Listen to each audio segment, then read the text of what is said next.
in this state.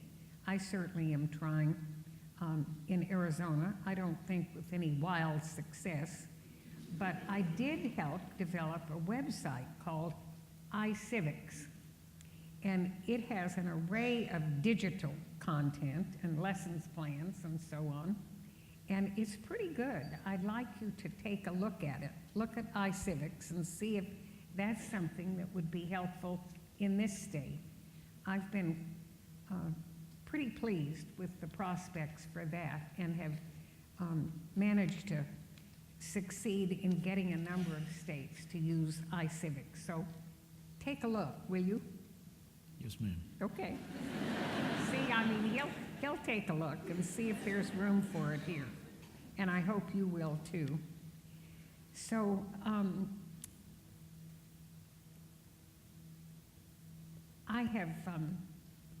I never thought that I would get involved with video games. I mean, that was the sort of thing that I really didn't think I needed to get into. But last year, in this project, my education project, we actually did launch a mobile game where students interact as legislators in real time to negotiate a piece of legislation while also serving their constituents' interest. And maybe some of your legislators would like to look at that game.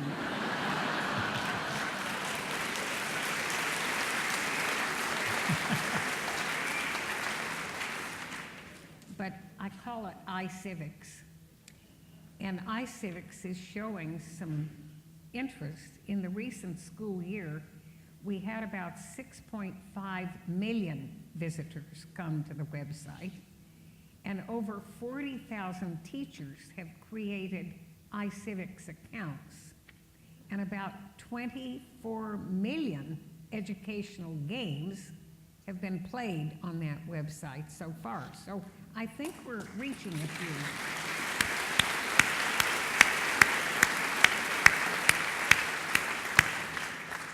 And all of the resources we've put together for the website are free. There's no charge to use them. So a study was done recently about iCivics at Baylor University, and the university at Baylor found that iCivics significantly improves students' civics test scores in 4th, 5th, and 8th grades. So get those at least working on it, will you? And not all of our children in this state or my home state of Arizona are going to grow up to be a governor or a Supreme Court justice. But every one of them are going to grow up to be citizens. And our democracy belongs to each and every one of them. So for it to endure, I think we need to ensure that our citizens are well-informed and prepared to be active and engaged citizens. And to do that, I think each and every one of our young people in our states have to have access to good resources to learn about civics. So there are these glimmers of hope in here, and I hope you will take advantage of some of them.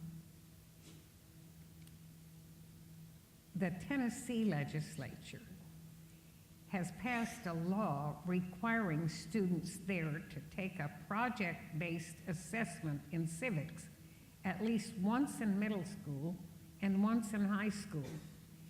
And it's been quite effective in that state, so we might take a look at something like that. I thought it worked.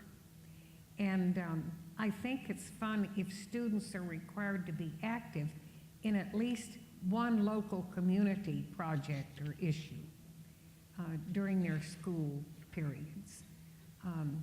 I think that is a help. I'm fairly practical, and I think that would be a practical way to get them going. In Florida, one of their former governors was Governor Christ, and he wanted to restore civic education in Florida, and he got the legislature there to pass the Sandra Day O'Connor Civics Education Act. Now, I don't know what's in it. He didn't ask me about it. I want to make that clear. And I can't take any credit for getting it passed, and it took them more than 10 years to get it created and passed. But it got bipartisan effort, and it deals with middle school students largely. And I think they deserve some congratulations down in Florida for making that basic effort. And I hope that we will see some real results from action like that. So, what shall we talk about? I am smart enough not to be the speaker who follows Justice O'Connor. No, come on. But I know that I speak for the other people here tonight in being grateful that you have come so far to share beliefs with us. Well, I did it in large measure because of the admiration I have for you. And we got to serve together on the U.S. Supreme Court for how many years were you there when I was? Well, I went on in 1990, Yeah. and you resigned, what, in 95? Mm-hmm. Yeah, so we had 15 years together. And it was really, it's such an interesting place to work, at least I thought it was. It was fabulous. I don't know the final result of my colleague here's experience there, but it was fascinating because you get such tough issues, and there are no easy solutions to some of them. And we have some very dedicated members of the court who would all offer ideas to solve them, and it was quite a remarkable experience, I have to say. What do you think? What was Well, your I think conclusion? the experience that is most worth sharing in view of the state of American public life today is that in those 15 years and even after you left and all the time that I was on the court, no matter how deep the disagreements were on the issues that we were dealing with, they never spilled over into uncivil conversation. I never heard a voice raised in the conference room of the Supreme Court of the United States. And they never spilled over into any kind of personal relations. Yes. We could talk to each other just as well in the same way after we had been fighting over the resolution of an issue as we could have before that.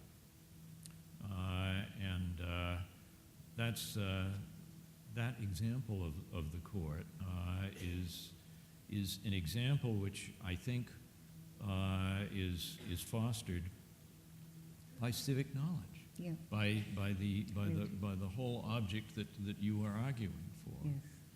And the only thing I can add to it is that I don't want anyone to think when I emphasize the civility and the personal friendship that the arguments weren't strong and weren't heatedly felt on each side.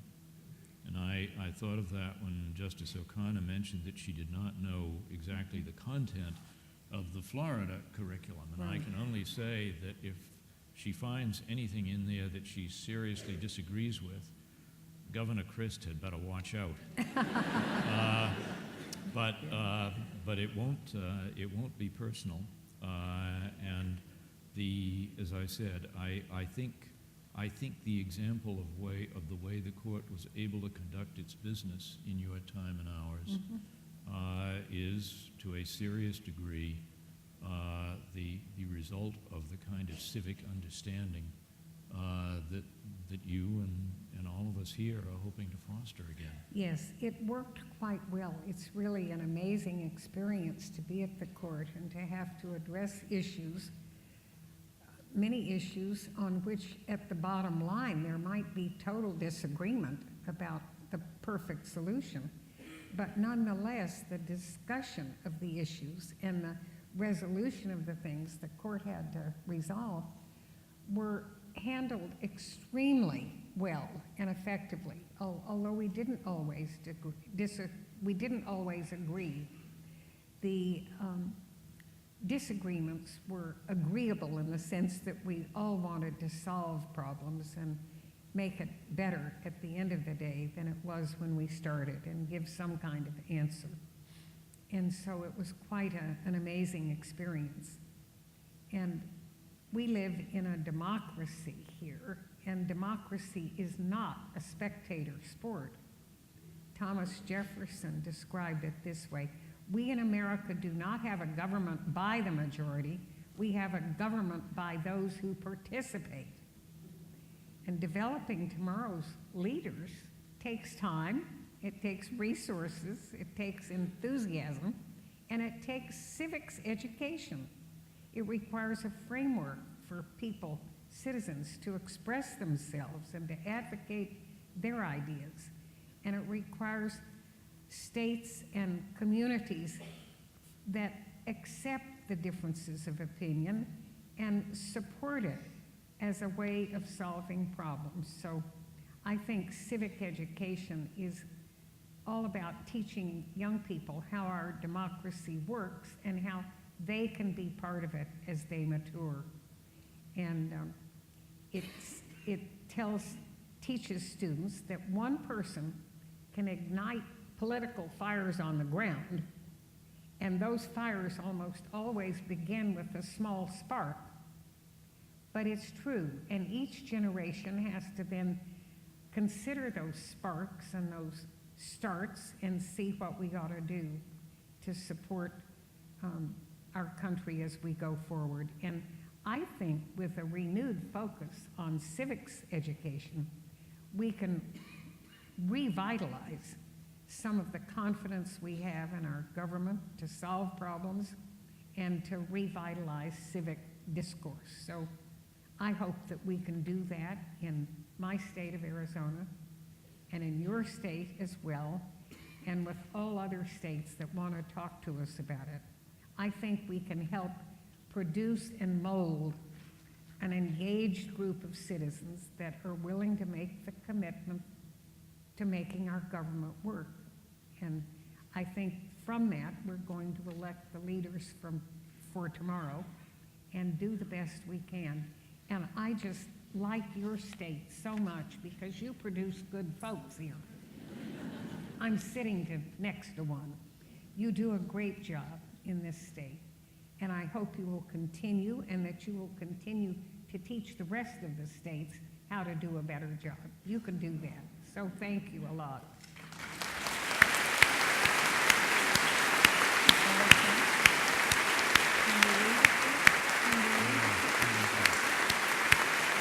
We stay right here.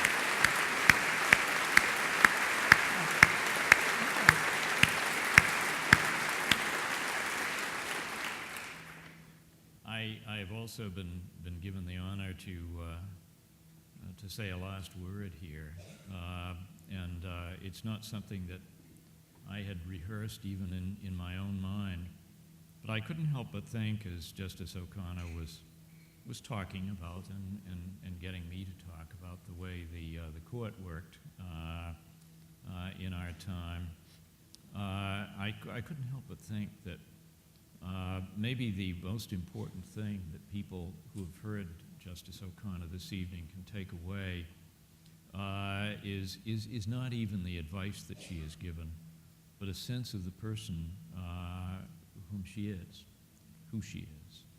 And I'll give you an example of why I say that, and a perfect example of why the court functioned as it did in our time. I can remember one case, and it was one on which I think she and I disagreed most strongly and most fundamentally of anything in the 15 years in which we sat together. But after the case had been decided, on the day that the opinions went out, I got a note from Justice O'Connor telling me what a good job she thought I had done. I would like to close by saying, for the sake of of the vitality of American democracy. Try to be and try to produce people like her. Like you. Justice O'Connor was telling us earlier about the glimpse that she had as a school kid of a great lady. Well, we have had the glimpse of another great lady tonight, Oh, and dear. we are grateful. Oh, dear.